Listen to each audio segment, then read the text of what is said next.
Hi, this is Peter from Magnetic Speaking, and in this video I want to talk about which is more important, being an effective speaker or being an articulate speaker. Even though they're both important and you want to go for both, I believe that one of them is more important than the other, and that's being effective. Being effective beats being articulate by a mile at least.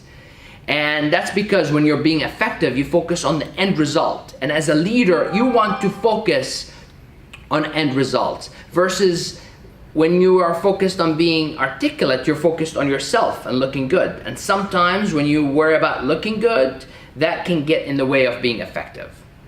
And I learned this early on in my career from my speaking mentor. When I was first going from being an engineer to being a professional speaker, I was worried about how I sound. I tried to engineer every word and articulate everything so I can look smart.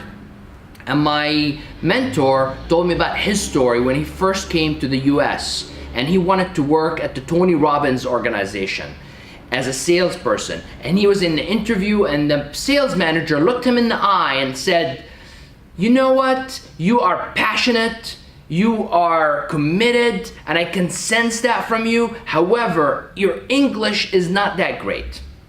Maybe you should go and work on your English skills first and then come back and interview for this position." And my mentor looked in the sales manager's eyes and he said, "I might not be the most articulate salesperson you got. However, I will be the most committed and I'll be the most effective."